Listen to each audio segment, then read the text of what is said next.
श्रील प्रभुपाद लीलामृत प्रकरण 39 एक मंदिर हो। प्रभुपाद ने मायापुर में शिलान्यास समारोह को महाप्रभु चैतन्य के आविर्भाव दिवस गौर पूर्णिमा 29 फरवरी 1972 तक के लिए स्थगित कर दिया था। उनका अनुरोध था कि उस दिन विशाल पंडाल उत्सव मनाया जाए और अभ्यागतों को निःशुल्क भोजन कराया जाए। उनके संसार भर के शिष्यों को भी उस दिन आना था। मेरी बड़ी इच्छा है कि इस वर्ष ये उत्सव मैं अपने सभी शिष्यों के साथ मनाऊं। ये बहुत महत्वपूर्ण दिवस है और इसे मनाना श्री भक्ति विनोद ठाकुर और उनके पुत्र श्री भक्ति सिद्धांत सरस्वती ठाकुर की महती सेवा होगी। अतएव हम इस कार्यक्रम का आयोजन करें। दिसंबर में जब मायापुर के निकट बांग्लादेश के प्रश्न पर भारत और पाकिस्तान में युद्ध छिड़ गया तो भारत सरकार ने पश्चिम बंगाल के उत्तरी क्षेत्र में विदेशियों के रहने पर प्रतिबंध लगा दिया। भक्त वहां से चले गए थे और युद्ध समाप्त होने के कुछ सप्ताह बाद वो फिर लौट आए थे। उत्सव के आयोजन में वो बराबर लगे रहे थे और गौर पूर्णिमा के कुछ दिन पूर्व प्रभुपाद उनके साथ रहने के लिए वहां पहुंच गए थे। जब प्रभुपाद ने बांस पर एक पताका देखी जिस पर श्री प्रभुपाद का स्वागत अंकित था तो उन्होंने टिप्पणी की, मैं नहीं जानता कि मेरे गुरु भाई इसे पसंद करेंगे। वो पहले ही सुन चुके थे कि उनके कुछ गुरु भाइयों को इस बात पर आपत्ति थी कि उन्होंने वही उपाधि धारण कर रखी थी जो उन गुरु भाइयों के गुरु महाराज भक्ति सिद्धांत सरस्वती प्रभुपाद की थी। वस्तुतः उन्होंने स्वयं ये उपाधि नहीं धारण की थी, वरन उनके शिष्यों ने कुछ वर्ष पूर्व अमेरिका से ये उपाधि उन्हें दी थी। मई 1968 में जबकि प्रभुपाद बोस्टन में थे, वो एक पत्र लिखा रहे थे और उन्होंने अपने सचिव से कहा था कि आध्यात्मिक गुरु के लिए स्वामी जी की उपाधि वस्तुतः तृतीय श्रेणी की उपाधि है। तब उनके सचिव ने पूछा था, तो हम आपको स्वामी जी क्यों कहते हैं? प्रभुपाद ने उत्तर दिया था, आध्यात्मिक गुरु को सामान्यतया गुरुदेव विष्णुपाद या प्रभुपाद नाम से संबोधित करते हैं। उनके सचिव ने पूछा था, तो क्या हम आपको प्रभुपाद कह सकते हैं? प्रभुपाद ने उत्तर दिया था, हाँ, और तभी से उनके शिष्य स्वामी के बजाय उन्हें प्रभुपाद कहने लगे थे। एक शिष्य ने उनसे प्रभुपाद शब्द का अर्थ पूछा था और इस विषय पर बैक टू कारहित पत्रिका में प्रभुपाद शीर्षक से एक वक्तव्य प्रकाशित कराया था। प्रभुपाद वैदिक धर्म की परंपरा में अत्यंत आदर्श सूचक शब्द है और इस संतों में भी महासंत के लिए प्रयुक्त होता है। इस शब्द के वास्तव में दो अर्थ है। प्रथम, प्रभुपाद का अर्थ है वो पुरुष जिसके पदों चरणों पर बहुत से प्रभु, जिसका अर्थ है स्वामी और जिसे गुरु के अनेक शिष्य एक दूसरे को संबोधित करते समय प्रयोग में लाते हैं। नतमस्तक है। एक दूसरा अर्थ है वो पुरुष जो सदैव भगवान कृष्ण के चरण कमलों में रहता है।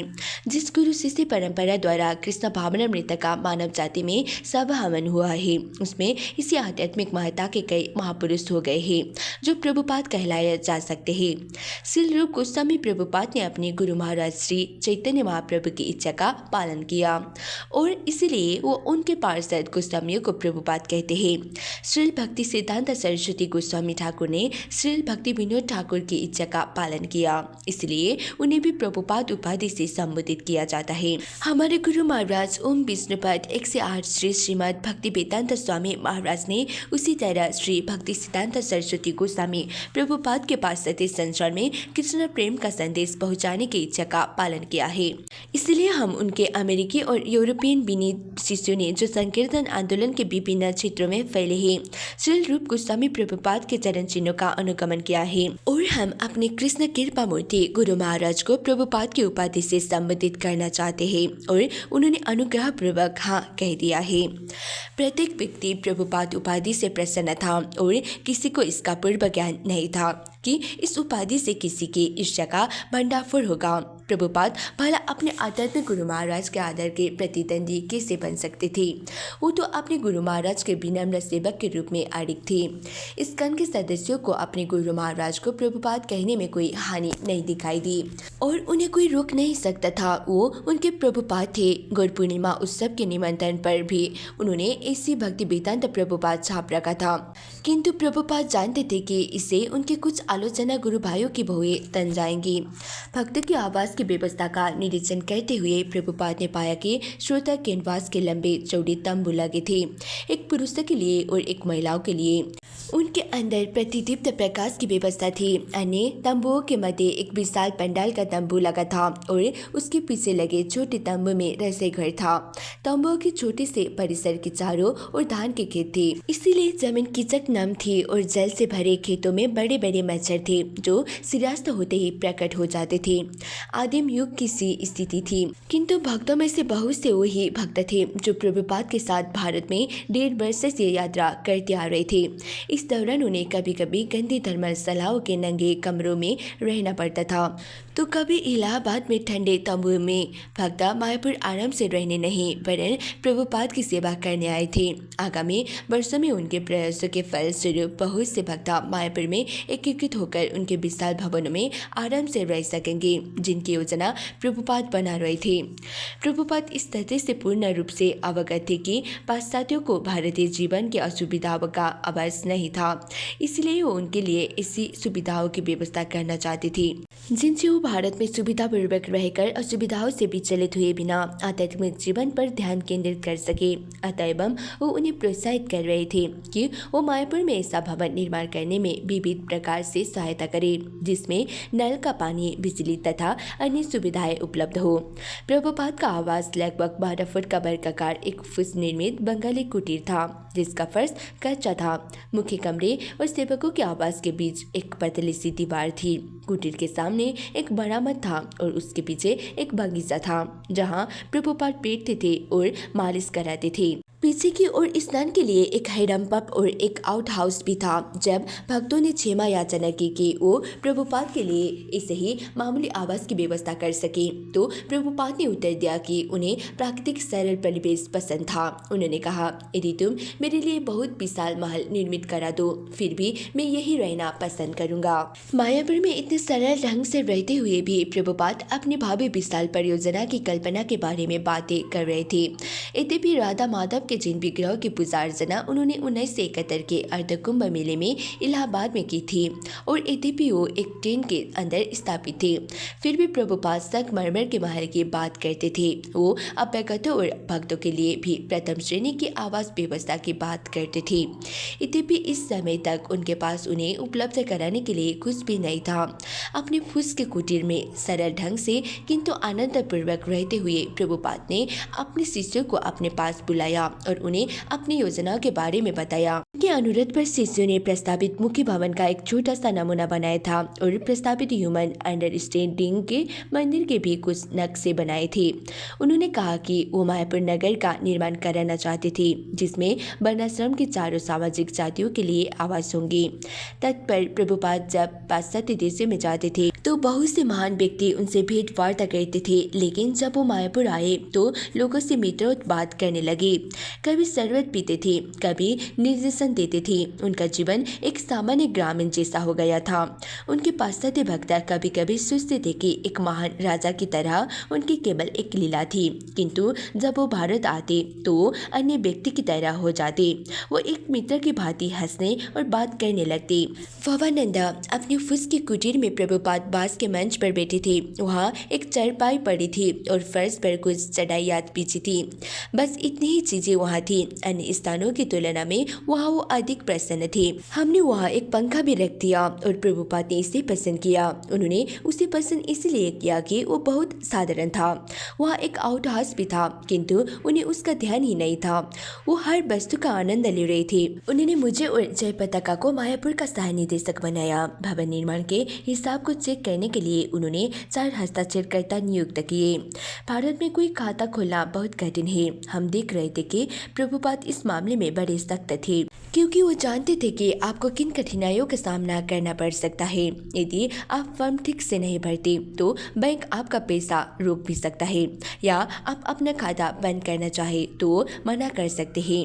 हमारा मन खराब हो गया था क्योंकि हमें बच्चे समझा गया था, इसलिए प्रभुपाद हिसाब किताब रखने और व्यवस्था देखने में हमें प्रशिक्षित कर रहे थे। जन निवास पहली बार जब प्रभुपाद विग्रहों के दर्शन को आए तो उन्होंने पूछा, विग्रह को सजा कौन रहा है? किसी ने उत्तर दिया, जननिवास विग्रह बिना किसी साज सज्जा के एक टाइल के मंच पर खड़े थे। प्रभुपाद ने उनके ओर प्यार से देखा। वो प्रतिदिन आते थे और उनके दर्शन करते थे। एक दिन वो विग्रह के कच्चे में आए और मैं वहाँ नहीं था। कुछ भारतीय लोग दर्शन कर रहे थे और मैं उनके लिए बैक टू गार्डहेड पत्रिका एक कमरे से लेने गया था जो करीब 10 फुट दूर था। जब मैं लौटा तो प्रभुपाद वहाँ खड़े थे। वो भी दर्शन कर रहे थे। वो बोले, तुमको यहाँ हमेशा खड़े रहना चाहिए, लोग आ जा रहे हैं और यहाँ कोई नहीं है। मैंने कहा, श्री प्रभुपाद, मैं बैक टू गार्डहेड पत्रिका लेने गया था। वो कमरा यहाँ से केवल 10 फुट दूरी पर है, किंतु उन्होंने मुझे इससे देखा मानो कह रहे हो तुम फिर अपनी सफाई दे रहे हो, बहाना बना रहे हो। तब उन्होंने भावानंद से कहा, इस लड़के जन निवास को कोई सहायक चाहिए, वो हर काम नहीं कर सकता, वो एक मामूली व्यक्ति है। 5 दिवसीय गुरु पूर्णिमा उत्सव में 24 घंटे कीर्तन की व्यवस्था थी, जिसमें भक्तों के दलों को 2-2 घंटे पर पाली बदलकर कीर्तन करना था। प्रतिदिन प्रातःकाल भक्तों का मुख्य दल कीर्तन का जुलूस बनाकर निकलता और नवद्वीप के पवित्र स्थानों की परिक्रमा करता हुआ जाता। वो स्थान थे वो नीम का वृक्ष जिसके नीचे महाप्रभु चैतन्य का आविर्भाव हुआ था, श्रीनिवास आचार्य का निवास, जहाँ महाप्रभु चैतन्य और उनके पार्षद रात में कीर्तन किया करते थे। वो स्थान जहाँ काशी ने महाप्रभु चैतन्य के संकीर्तन को रोकने का प्रयत्न किया था।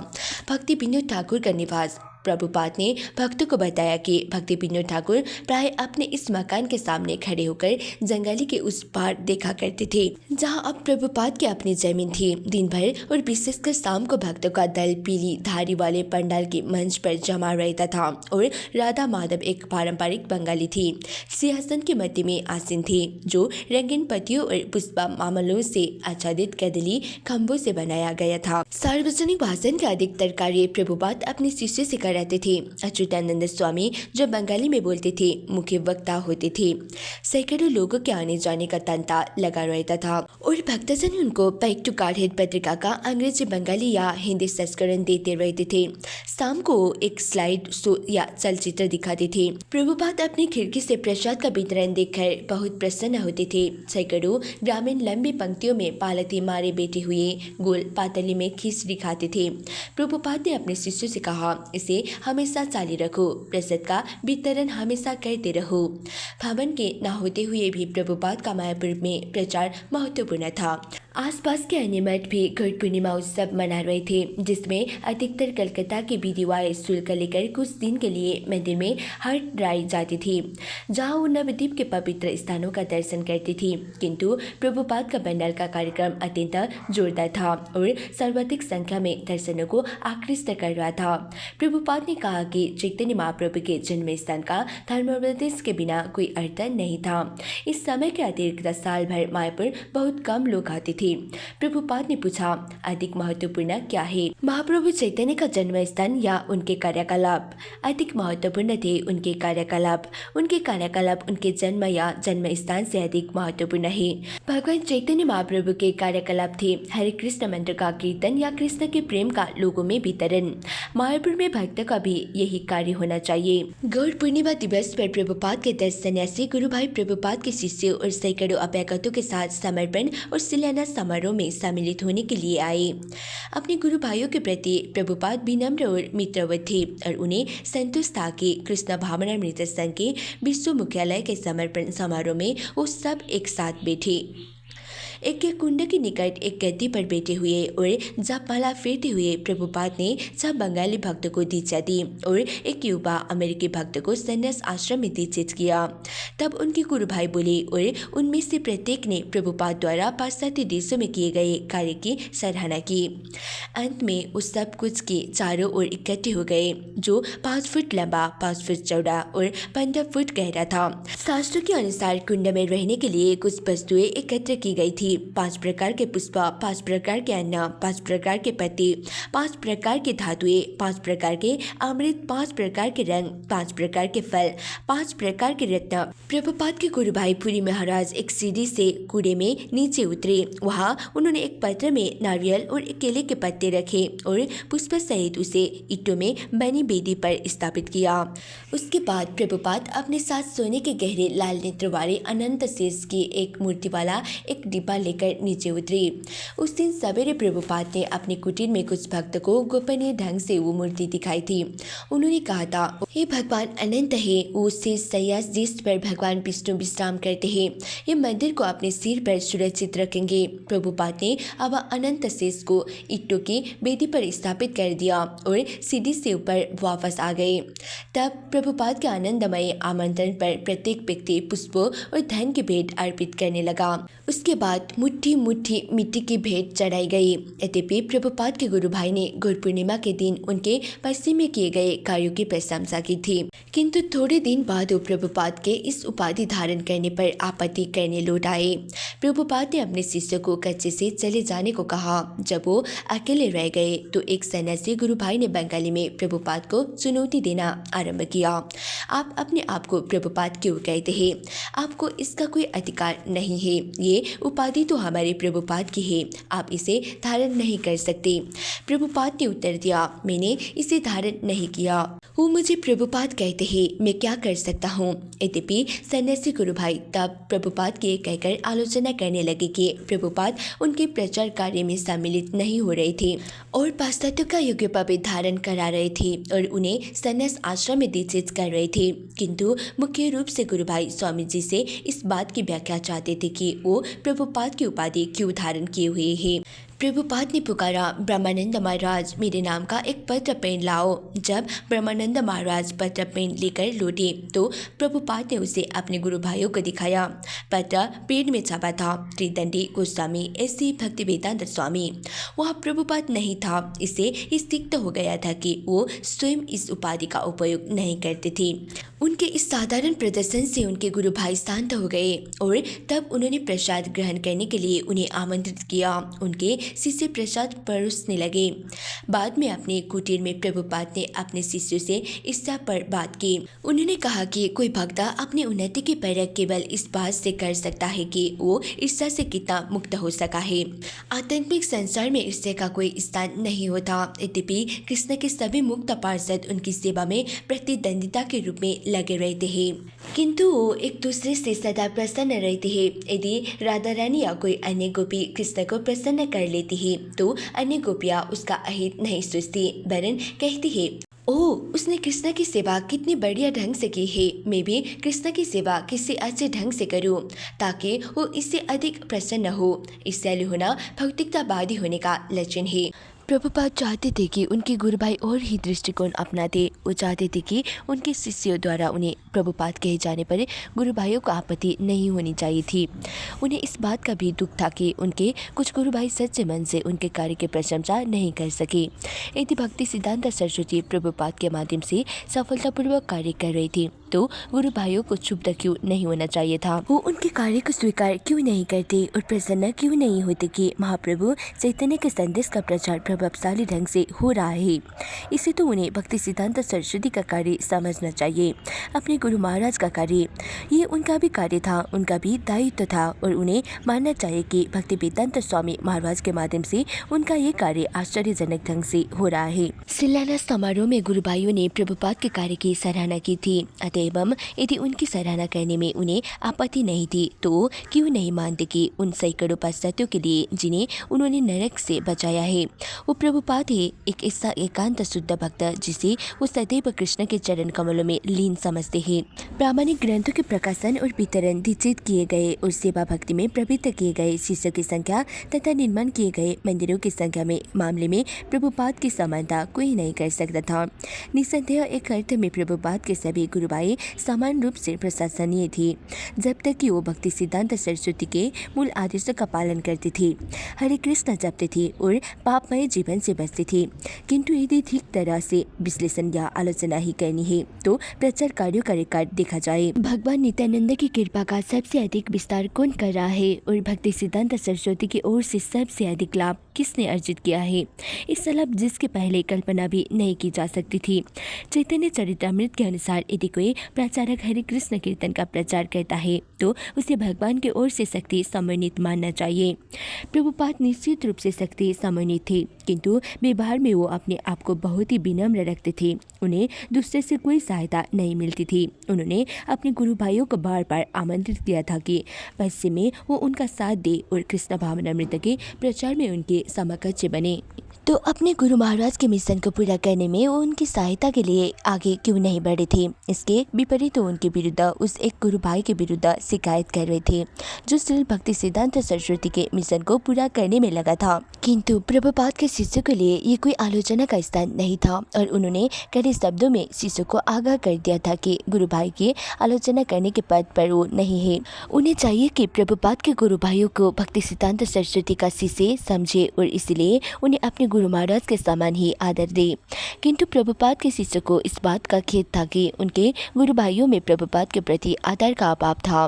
वो विनम्र बने रह सकते थे और प्रतिवाद करने से अपने आप को रोक सकते थे, किंतु वो उन व्यक्तियों के प्रति स्नेहल कैसे हो सकते थे जो उनके गुरु महाराज के और उनके कृष्ण भावनामृत आंदोलन की आलोचना करते हो। 5 दिवसीय उत्सव के बाद प्रभुपाद ने मायापुर से वृंदावन के लिए प्रस्थान किया, जहां वो एक दूसरे महत्वपूर्ण उत्सव की योजना बना रहे थे।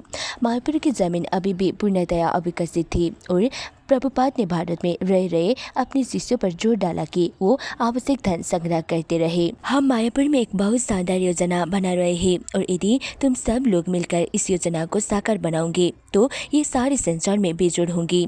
आध्यात्मिक जीवन की शिक्षा के लिए ये विश्व केंद्र बन जाएगा।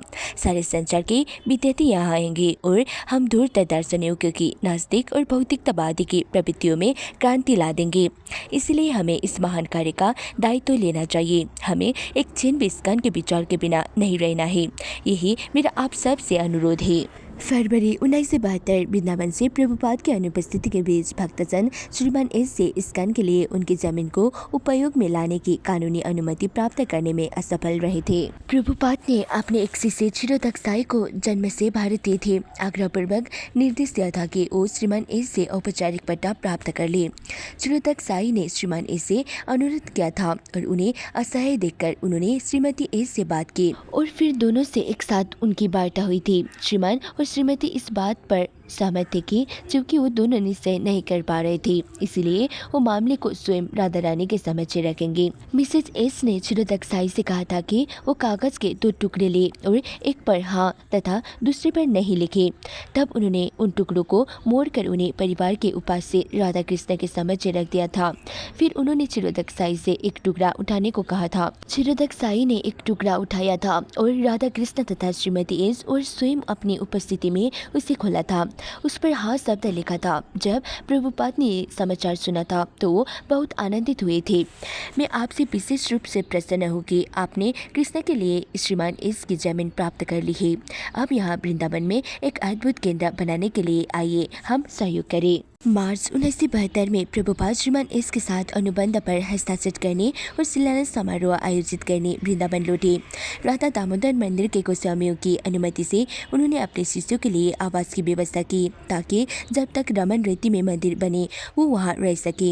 यमुना ऐसा हुआ कि ठीक उसी समय जब उस दिन सवेरे गोस्वामी लोग राधा दामोदर मंदिर के कमरों में शिष्यों के रहने के लिए अनुबंध पत्र पर हस्ताक्षर करने वाले थे, तभी बिजली चली गई। प्रभुपाद के सचिव के पास बिजली से चलने वाली केवल एक टंका मशीन थी, इसलिए मैंने प्रभुपाद को स्मरण कराया कि मैं सुलेखे में प्रशिक्षित थी। मेरे पास मेरे कलम थे, इसलिए प्रभुपाद ने तुरंत अपना वांछनीय मसौदा तैयार किया और मैं उसे लेकर एक दूसरे कमरे में गई। वहाँ बैठकर मैंने मसौदे को हाथ से लिख डाला और प्रत्येक कैपिटल अक्षर को सुनहरे रंग से अलंकृत भी कर दिया। 15 मिनट के अंदर हमने उसे श्री प्रभुपाद के सम्मुख प्रस्तुत किया। प्रभुपाद ने उस मसौदे को प्रसन्नतापूर्वक गोस्वामी को दिखाया और कहा, देखिए मेरे शिष्य हर बातें में विशेषज्ञ है। अब शिष्य को राधा दामोदर मंदिर में स्वामी जी के कच्चे के ठीक ऊपर रहने की अनुमति मिल गई और उन्हें स्वामी जी के कमरे की सफाई के लिए जाने को भी सुलभता थी। प्रभुपाद को लगा कि ये बड़ा अच्छा अवसर था कि राधा दामोदर मंदिर में उनके कमरों के आरक्षण के लिए कुछ लिखा पढ़ी हो गई। रमन रेती की जमीन के सौदे को अंतिम रूप देने के लिए प्रभुपाद तथा श्रीमान एस मथुरा में मजिस्ट्रेट की कचहरी गए। वहाँ वहाँ वकीलों की उपस्थिति में सारी औपचारिकताएं पूरी की गई। प्रभुपाद ने इसे कृष्ण की कृपा ही समझा कि वृंदावन में उन्हें अच्छी जमीन मिल सकी। उन्होंने अमेरिका के अपने जीपीसी सचिवों को लिखा कि अधिक से अधिक आदमी भेजकर वो इस नवीन परियोजना में सहायता करे। उन्होंने रूप और जीव गोस्वामियों के नाम पर वृंदावन में आध्यात्मिक जीवन के पुनर्जागरण के लिए एक भव्य केंद्र स्थापित करने का अपना मंतव्य प्रकट किया। प्रभुपाद ने छिदोदकसाई से कहा, मैं चाहता हूँ कि इस अवसर पर बृहद मात्रा में प्रसाद तैयार किया जाए और वृंदावन के प्रत्येक व्यक्ति को आमंत्रित किया जाए कि वो आए और प्रसाद ग्रहण करे। 2 दिन बाद करीब 100 लोगों की उपस्थिति में प्रभुपाद ने रमनरेती में शिलान्यास समारोह संपन्न किया। पुनः वो कुंड में नीचे उतरे और अनंतः देव को स्थापित किया जिनके सिर पर मंदिर टिका रहेगा। किंतु देर रात में लोगों ने उस भूमि पर हमला कर दिया।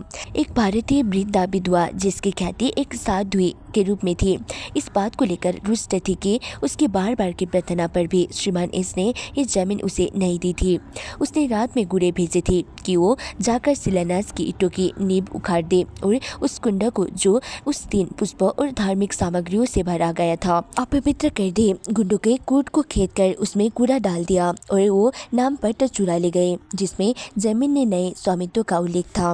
प्रभुपाद राधा दामोदर मंदिर के अपने कमरे में थे जब उन्होंने घटना के बारे में सुना। वो क्रोध हुए और उन्होंने अपने शिष्य से कहा कि वो जाकर पुलिस को इकरारनामा दिखाए। उस रात कई पुलिस वाले उस भूमि की रखवाली करते रहे और जब फिर से भाड़े के गुंडे आए तो पुलिस ने उन्हें आगाह किया कि यदि वो और अधिक उत्पात करेंगे तो उन्हें कैद कर लिया जाएगा और इस तरह झगड़ा निपट गया। प्रभुपाद अनेक बार कह चुके थे कि भक्त बनकर मनुष्य बहुत से शत्रु उत्पन्न कर लेता है।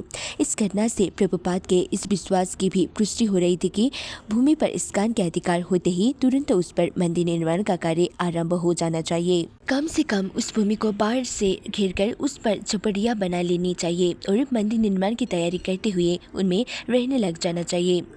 तेजाज प्रभुपाद ने कहा, ये कृष्ण बलराम मंदिर होगा। हमें ठीक से पता नहीं था कि क्या हो रहा है। हम सभी सोचते हैं कि वो बहुत दूर है, किंतु वो सचमुच रमनरेती थी। वहाँ कोई नहीं रहता था। वो एकदम एकांत स्थल था। वहाँ केवल बहुत से डाकू रहते थे। हमने सोचा यदि वहाँ हमारा मंदिर बनेगा तो कभी कोई नहीं जाएगा, किंतु प्रभुपाद बोले जहाँ कहीं भी कृष्ण है वहाँ सभी लोग आएंगे। प्रभुपाद के सचिव श्यामसुंदर ने अपने एक गुरु भाई को नहीं प्राप्त की गई वृंदावन की जायदाद के बारे में लिखा।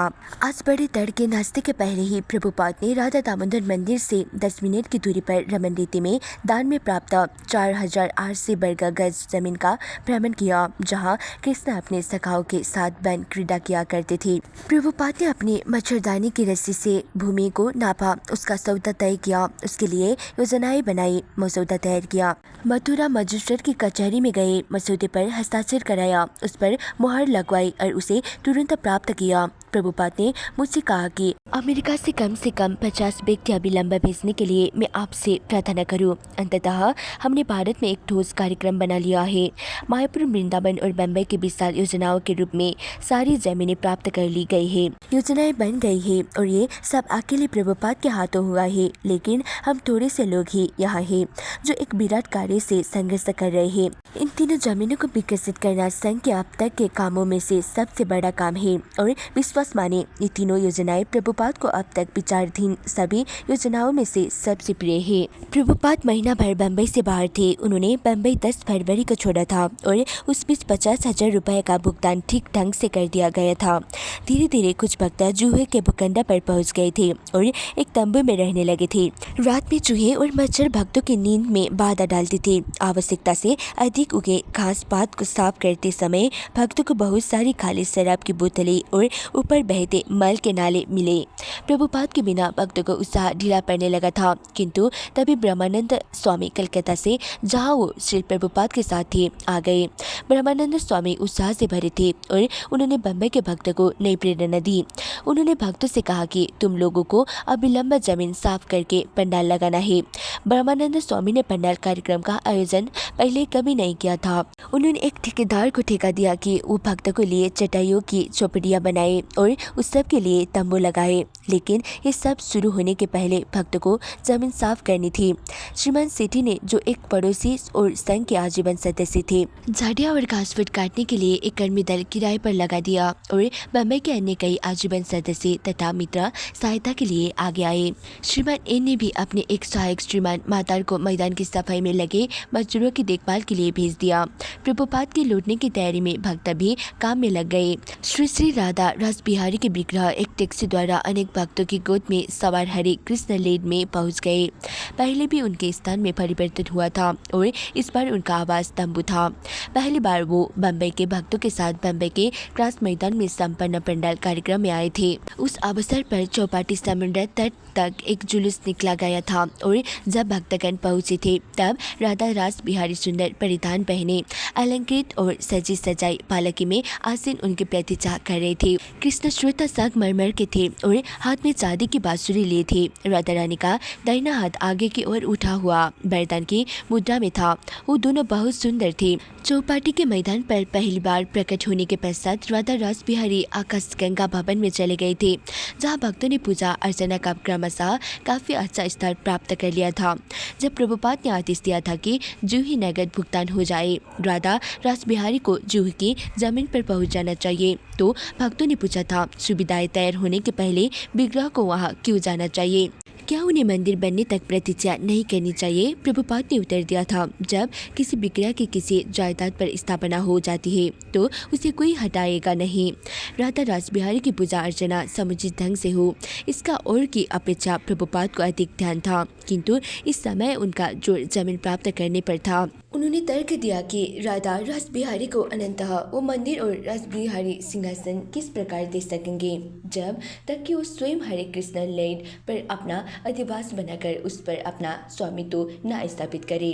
जूही की जमीन पर राधा रास बिहारी के पहुंचने से भक्तों की कठिनाइयां बढ़ गई थी, जिन्हें प्रातःकालीन पूजा को बनाए रखना पड़ता था और छोटे से रसोई घर में विग्रहों पर चढ़ाने के लिए प्रतिदिन 6 बार भोग तैयार करना पड़ता था। राधा रास बिहारी का तंबू भी कमजोर था और हवा में डगमगाता रहता था, किंतु श्री प्रभुपाद ने इस कार्यवाही को आवश्यक और दिव्य चाल के रूप में देखा। वो निश्चित है कि जिसका भी उस मामले से संबंध था, उस स्वयं अथवा जमीन का स्वामी अथवा बम्बई नगर पालिका वो स्वीकार करेगा कि चूंकि वो कृष्ण रह रहे हैं इसलिए जमीन उनकी है, और चूंकि वो कृष्ण से भी इन असुविधाओं को स्वीकार करने के लिए कह रहे थे, इसलिए उन्होंने अर्चा विग्रह से प्रार्थना की, महोदय यही रहिए और मैं आपके लिए एक सुंदर मंदिर बनवा दूंगा।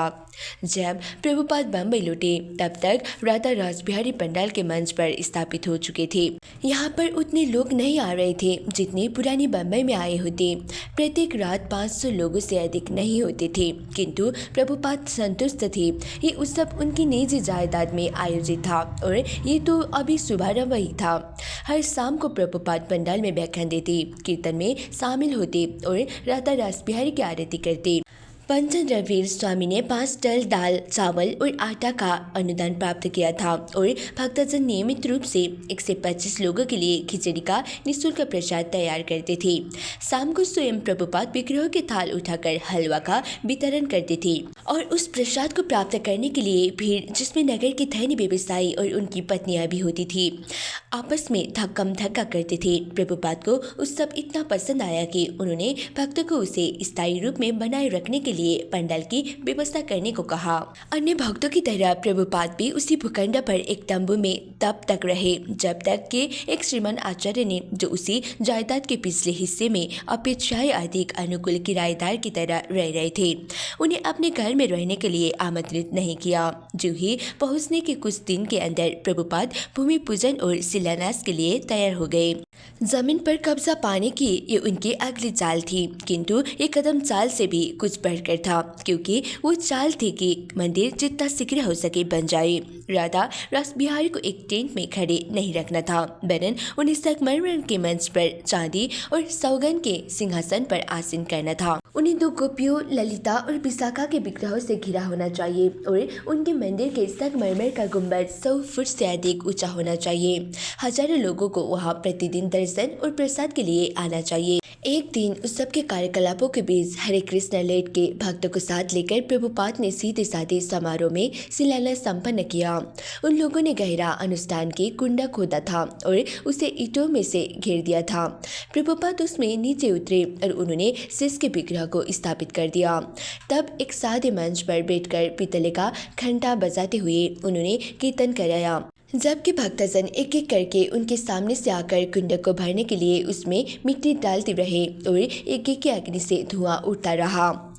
प्रभुपाद ये जानकर क्रुद्ध हुए कि ब्रह्मानंद स्वामी पंडाल निर्माण के लिए ठेकेदार को 40,000 रुपया देने को राजी हो गए थे। फिर वही पुरानी बात हुई, भूले भाले पाश्चात्य शिष्य ठगे गए। प्रभुपाद ने पैसे देने से इनकार कर दिया। उन्होंने कहा 4,000 रुपया भी ज़्यादा है। जब ठेकेदार उनसे मिलने आए तो प्रभुपाद ने उनसे कह दिया कि उनके पास पैसे नहीं हैं और ठेकेदारों को 4,000 रुपया से संतुष्ट करना चाहिए। उन लोगों ने प्रतिवाद किया, लेकिन प्रभुपाद क्रुद्ध उठे और आग्रहपूर्वक बोले, इसे स्वीकार करो, इसमें भी तुम्हें 500% का लाभ है। प्रभुपाद ने बाद में कहा, और जो ही हम लोगों को देखते हैं तो कहने लगते हैं ये अमेरिकी, इनके पास बहुत पैसा है, भारत में हमारा काम चल रहा है, किंतु जहाँ तक पैसे खर्च करने की बात है उसका 50% तुम अमेरिकाओं के अनुभवहीन होने के कारण नष्ट हो रहा है। किया क्या जाए, ये भारतीय तुम्हारा पैसा चाहते हैं, अतः वो बुरी तरह ठगते हैं। पंडाल उत्सव के दौरान पड़ोस में रहने वालों को कीर्तन के लाउड स्पीकरों से बड़ी बाधा पहुंची थी। वो पहले ही चुपते थे कि उनके मकान मालिक श्रीमान एन कोठरियों की मरम्मत कराने में बहुत सुस्त थे और मरम्मत के न होने से उन्हें कभी कभी सप्ताह भर नल से पानी नहीं मिल पाता था। 20 से अधिक अमेरिकी भक्तों के साथ रहने को विवश होने से उनका असंतोष और भी बढ़ गया था। कुछ पड़ोसी धर्म परिवर्तन से ईसाई बने हुए थे, इसलिए वैष्णव मत के प्रति उनकी सहानुभूति नहीं थी। उन्हें यह भी डर था कि उनके बच्चे कहीं फिर हिंदू ना बना लिए जाए। कुछ किराएदारों को शिकायत थी कि भक्तजन उनके निजी जीवन में बाधक हो रहे थे। कुछ उनकी आलोचना उनके आपस में तर्क वितर्क करने के कारण करते थे और अन्य कुछ इसीलिए आलोचना करते थे कि अविवाहित पुरुष और स्त्रियां उनके बिल्कुल पड़ोस में रह रहे थे, पहले ही उनके रहने के स्थान अलग हो। किंतु कुछ पड़ोसियों की समझ में ये बात आ रही थी कि पाश्चात्य वैष्णव पूरी निष्ठा से राधा और कृष्ण की उपासना के लिए संघर्षरत थे।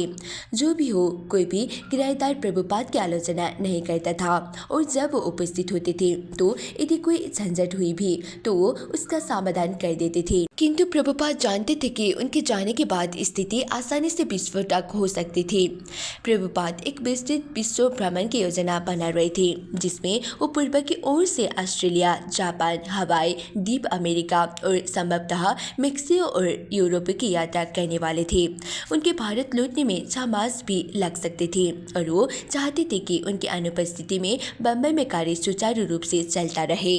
प्रभुपाद के प्रस्थान से कुछ दिन पहले मधुदीस स्वामी ने शिकायत की, यहाँ मैं कोई उत्सव नहीं अनुभव करता हूँ, मुझे लगता है कि मुझे कुछ परिवर्तन की आवश्यकता है। प्रभुपाद ने पूछा कि वो कहाँ जाना चाहते हैं और मधुदीस ने उत्तर दिया कि वो ऑस्ट्रेलिया जाने के बारे में सोच रहे थे। प्रभुपाद बोले, हाँ मैं वहाँ जा रहा हूँ, आप भी चले। ब्रह्मानंद स्वामी ने प्रभुपाद को बताया कि उनके अनुपस्थिति के कारण नैरोबी में धर्मोपदेश ढीला पड़ रहा था और प्रभुपाद सहमत हो गए कि ब्रह्मानंद स्वामी को अपने कार्य पर वहां लौट जाना चाहिए। प्रभुपाद को बम्बई के लिए फिर एक नया प्रबंधक चुनना था और इस बार उन्होंने गिरिराज को चुना, जो एक तरुण ब्रह्मचारी था और इस्कॉन के आजीवन सदस्य बनाने में अग्रणी था। प्रभुपाद ने तर्क किया कि चूंकि प्रबंधन में मूल दान एकत्र करना और आजीवन सदस्य बनाना है और चूंकि गिरिराज इस कार्य में पटु है, अतः वो भले ही तरुण और अन्यथा अनुभवहीन हो, इसमें इस पद के लिए अत्यावश्यक सभी गुण थे। प्रभुपाद देख चुके थे कि गिरिराज सरल था और हरे कृष्ण लेर के विकास में उसने विनयपूर्ण समर्पण के साथ उनकी सहायता की थी। गिरिराज, प्रभुपाद ने पूछा, गिरिराज क्या तुम ये करोगे? मैंने कहा, हाँ श्री प्रभुपाद, आप जो कुछ कहेंगे मैं करूँगा। मैं इस विषय में वास्तव में बहुत प्रसन्न नहीं था, किंतु मैं समझता हूँ कि अपने गुरु महाराज के प्रति व्यक्ति को समर्पित रहना चाहिए और वो जो कुछ कहते हैं उसे करना चाहिए, इसलिए मैंने स्वीकार कर लिया। प्रभुपाद ने बताया कि अच्छे प्रबंधक का तात्पर्य ये था कि जो कुछ करने की आवश्यकता है उसे कर डालो बस। बाद में मैं श्री प्रभुपाद से मिलने गया और वो अपने डेस्क के पीछे बैठे थे। उन्होंने कहा, अब पूरी जिम्मेदारी तुम्हारी है। जब उन्होंने ये कहा मैं झिझक गया, क्योंकि जिम्मेदारी लेने का अनुभव मुझे नहीं था। जब प्रभुपाद बम्बई में थे तब हालैंड का एक तरुण वास्तुशिल्पी हंस किलमैन उनका व्याख्यान सुनने आया था और वो कृष्ण भावनामृत में रुचि लेने लगा था। प्रभुपाद ने हंस को भक्त बनने और बम्बई में हरे कृष्ण नगर बनाने में सहायता करने को राजी कर लिया। प्रभुपाद के निर्देशन में वो तुरंत भवनों के वास्तुशिल्प खाके बनाने लगा। हंस, प्रभुपाद बोले, तो ध्यान से सुनो, तुम्हें भगवान कृष्ण ने यहाँ भेजा है, उनके लिए तुम्हें इन मंदिरों के नक्शे बनाने हैं। तुम इस काम को बड़ी निष्ठा से करो और डरो नहीं। मैं पूरी तरह से समर्पित हो गया।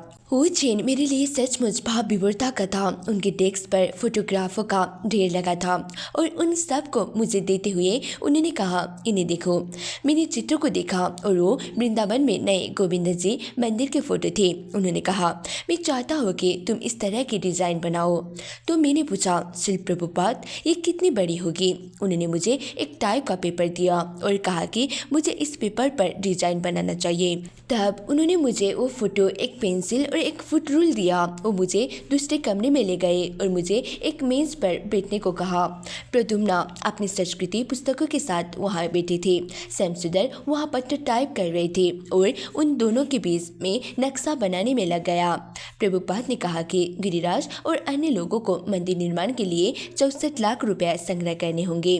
भक्तों को कोई ज्ञान न था कि वो इस राशि का एक अंश भी कैसे एकीकृत करेंगे, किंतु प्रभुपाद ने उन्हें कुछ विचार दिए। उन्होंने भेंट नाम पद्धति द्वारा प्रभावशाली व्यक्तियों की सहायता प्राप्त करने के लिए सूची तैयार करने को कहा, जिसके अंतर्गत कोई व्यक्ति एक अतिथि कच्चे का आजीवन उपयोग करने का अधिकारी खरीद लेता है। इसके अतिरिक्त अन्य साधन भी थे, किंतु इस समय तो पहला कदम जमीन हस्तगत करने का था। जमीन पर उनका अधिकार हो चुका था, किंतु उस पर निर्माण करने के पहले उन्हें उसका पट्टा विक्रय पत्र चाहिए, जो कि श्रीमान एन को पट्टा देने में काफी देर हो चुकी थी। इसलिए प्रभुपाद ने गिरिराज से कहा कि वो लिखित करार नाम के अनुसार पट्टा तैयार करने को उन पर दबाव डाले। बम्बई के अपने अंतिम व्याख्यान में प्रभुपाद ने वृंदावन के 6 गोस्वामी और कृष्ण के लिए उनकी उत्कंठा के मीठे कड़वे भावोन्माद का वर्णन किया। प्रभुपाद के कुछ शिष्यों ने इसका ये अर्थ लगाया कि प्रभुपाद ये इसलिए बता रहे हैं कि स्वयं वो वहाँ से लंबे समय के लिए जा रहे हैं। अगले दिन जब प्रभुपाद हवाई अड्डे पर ऑस्ट्रेलिया के लिए उड़ान की प्रतीक्षा कर रहे थे तो उन्हें भावभीन विदाई दी गई। भक्तों से घिरे हुए वो VIP प्रतीक्षा कक्ष में थे और मधुदी स्वामी द्वारा संचालित भावपूर्ण कीर्तन दिख रहे थे।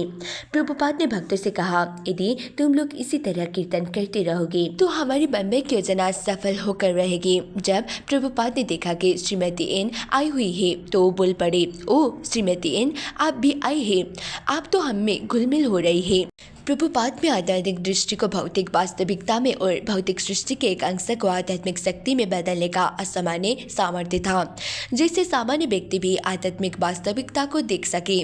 प्रभुपाद का निरंतर प्रयास यही रहता था। प्राय एक आध्यात्मिकवादी भौतिक संसार के व्यापारों से संबद्ध रहने में हिचकिचाता है और डरता है कि इनसे कहीं उसमें आध्यात्मिक दुर्लभता न आ जाए। अतः वैदिक आदेश है कि आध्यात्मिकवादी धन और भौतिकतावादी व्यक्तियों की संगति से बचे।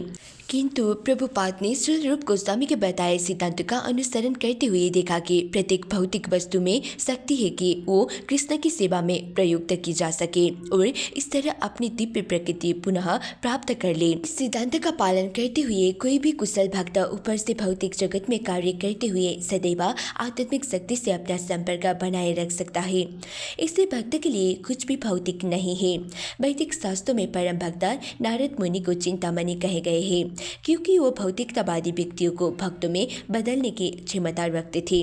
जिस प्रकार चिंतामणि लोहे को सोने में बदल देती है, उसी तरह नारद पशुतुल्य वाद्य को शुद्ध वैष्णव में बदल सकते थे। जिस तरह पुरातकाल में ऐसे चमत्कारियों के लिए वेदों में नारद मुनि की महिमा का गान किया गया है, उसी तरह वर्तमान युग में श्री प्रभुपाद चमत्कारी शक्ति वाले चिंतामणि है। उन्होंने कृष्ण भावनामृत के श्रम प्रयोग से बारंबार ये दिखलाया है कि वो भौतिकतावादी को पुनः विरक्त और सक्रिय भाववद्ध में बदल सकते हैं, और अब माया के दल से अनेक भक्तों को निकालकर वो उन्हें भौतिक संसार को जितना अधिक संभव हो सके जीवित आत्मा में बदलने में लगाना चाहते थे। वो अपने दिव्य काल्पनिकशील वचनों से पत्थर तथा मानविक शक्ति को महिमामय आध्यात्मिक मंदिरों में परिणत करने का प्रयास कर रहे थे। कभी कभी महत्वाकांक्षी भौतिकतावादी आत्मतावादियों की आलोचना उन्हें असर्जनात्मक कहकर करते हैं, किंतु प्रभुपाद पर ये दोषारोपण नहीं किया जा सकता था क्योंकि वो निरंतर क्रियाशील थे। उल्टे लोग ये कहकर उनकी आलोचना करते थे कि वो सन्यासी के भेष में पूंजीवादी थे, किंतु इस प्रकार की आलोचना से प्रभुपाद भयभीत होकर अपने कार्य को छोड़ने वाले नहीं थे। वो अपने पूर्ववर्ती आचार्यों की इच्छाओं की पूर्ति कर रहे थे। वो अपना ये निष्कर्ष 1965 में अमेरिका जाने के पूर्व ही श्रीमद् भागवत में लिख चुके थे। अतः सभी ऋषियों और भगवान के भक्तों ने स्तुति की है कि कला, विज्ञान, दर्शन, भौतिकी, रसायन, मनोविज्ञान तथा ज्ञान की समस्त शाखाओं का उपयोग पूर्णतया तथा एकांतिक भाव से भगवान की सेवा में किया जाना चाहिए। प्रभुपाद भौतिक जगत की महत्वपूर्ण अंश को आध्यात्मिक जगत में बदल देना चाहते थे। जो ही में आध्यात्मिक नगरी बनाने के प्रयास में वो अनुभव कर रहे थे कि वो माया के विरुद्ध एक महान प्रहार करने जा रहे हैं। कुछ ही महीनों में अनेक उलझने और बाधाएं उनकी योजना को बिगाड़ चुकी थी और अनेक कठिनाइयां आगे आने वाली थी। अभी तो युद्ध आरंभ ही हुआ था। कभी कभी प्रभुपाद के शिष्य को ये कार्य थकाने वाले और तनावपूर्ण लगता। वो घबरा जाते। उन्होंने आध्यात्मिक जीवन आनंद के लिए चुना था, चिंता के लिए नहीं। किंतु प्रभुपाद की उपस्थिति और उनके निरंतर प्रोत्साहन से उन्हें दृढ़ संकल्प बने रहने में सहायता मिली थी। प्रभुपाद जानते थे कि यदि एक बार कृष्ण के प्रति निस्वार्थ भक्ति के अमृत का स्वाद उन्हें मिल गया तो उसे कम से कम कोई वस्तु स्वीकार नहीं करेंगे। वो उन्हें प्रोत्साहित करते रहते थे और भक्ति विनोद ठाकुर जी से अपने पूर्ववर्ती आध्यात्मिक गुरुओं के वचनों का स्मरण कराते थे, जिन्होंने कहा था, भगवान की भक्ति के मार्ग में आने वाली कठिनाइयों को मैं अपने लिए सबसे अधिक आनंददायक मानूंगा।